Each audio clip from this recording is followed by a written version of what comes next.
অনিমার মুখটা তখন পাতলা ফিনফিনে দুপাট্টায় ঢাকা। রাফি সোজাসুজি অনিমার সামনে দাঁড়ালো। অনিমার কান্নার কারণে হেসকে উঠে গিয়েছে। রাফি পূর্ণ অধিকারে নির্ধায় দুই হাতে দুপাট্টা তুলে ধরল। চাঁদের মতো মুখটা তখন কান্না ভেজা। রাফি মনে মনে কিছু বলল, মনে হলো দোয়া পড়ছে। তারপর দুই হাতে আজলে অনিমার মুখটা রেখে কপালে চুমু খেলো রাফি। অনিমার মুখটা তখন লজ্জায় গোলাপি রং ধারণ করেছে, আর আমার মুখটা বিষাক্ত সুবলের মতো নীল হয়ে গিয়েছে। আমি আবারও দৌড়ে গেলাম ওয়াশরুমে। ঝর্ণা সেরে বসে রইলাম কতক্ষণ তা সত্যি জানা নেই আমার। অনিমাকে বিদায় দেওয়া হলো। আমি আর বের হইনি, কারণ রাফির মুখোমুখি হতে চাই না। ভোরের গাড়িতে ঢাকা ফিরতে চাইলাম, কিন্তু অনিমার খবর পাঠিয়েছে আমাকে আর নীলিমাকে যেন সকাল সকাল পাঠায়।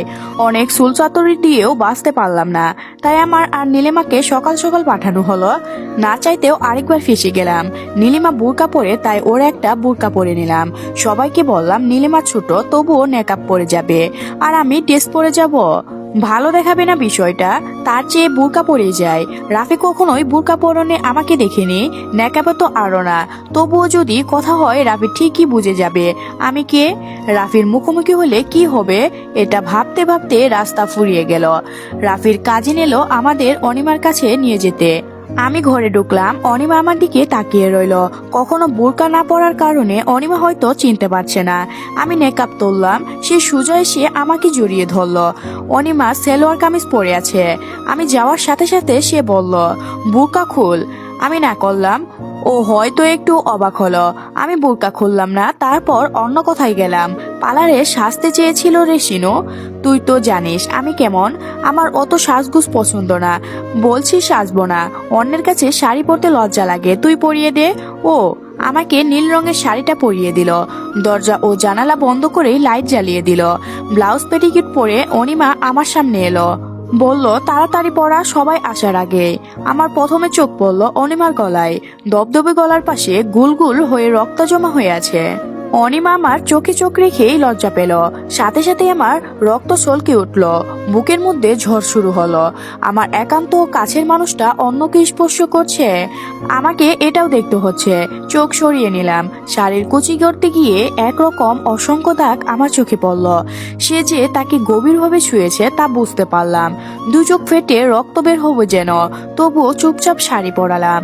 আমি ভালোবাসার মানুষটাকে চোখের সামনে অন্যের হাতে দেখলাম, কবুল বলতে শুনলাম, ভালোবাসার স্পর্শ দিতে দেখলাম, আবার স্পর্শের চিহ্নগুলোও দেখলাম। তার বউ দেখলাম, বউয়ের ভেজা চুল দেখলাম। আমার তো হৃদয় পুড়ে ছারখার হয়ে যাচ্ছে। আমার সমস্ত শরীর আগুনের মতো পড়ছে। আমি শ্বাস নিতে পারছিলাম না। অনেকক্ষণ পর পুরো অসুস্থ হয়ে গেলাম। অনিমা আমাকে স্যালাইন খাওয়ালো। নিজের শরীরের ভার আমি টানতে না পেরে ফুলের সাজানো বিছানার উপর শুয়ে পড়লাম। চোখের পানিতে ভিজলো আমার ভালোবাসার মানুষের বালিশ। সে কি কখনোই জানবে? জানলেও কি বুঝবে আমার কতটা যন্ত্রণা হয়েছে? জেনে বুঝে কেন এমন করলো সে? কত স্বপ্ন তো রাফি আমাকে দেখিয়েছিল, তাহলে সে এত বড় বিশ্বাসঘাতকতা কেন করলো? বিয়ে করতে পারবে না, অন্য পাত্রে বিয়ে করতো, আমাকে জানাতো, কিন্তু লুকিয়ে চুরিয়ে কেন বিয়ে করলো? চাইলে সামনাসামনি হতে পারে, কিন্তু বান্ধবীর সুখের ঘর আমি ভাঙতে চাই না, তাই চুপ করে রইলাম। এর মধ্যে রাফি একবার অনিমার কাছ থেকে ঘুরে গেল। আমি অসুস্থ আর ঘুমিয়েছি ভেবে আর সাক্ষাৎ হলো না।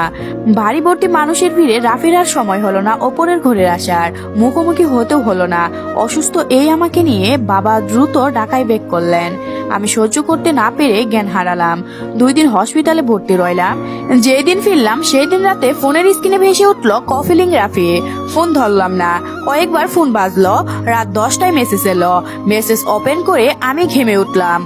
মেসেজ ওপেন করলাম, সেখানে লেখা ছিল, প্লিজ বেলকনিতে আসো, আমি তোমার বাসার নিচে দাঁড়িয়ে আছি। আমি বেলকনিতে উকি দিলাম, ও সত্যি এসেছে। আমি দরদর করে ঘামছি।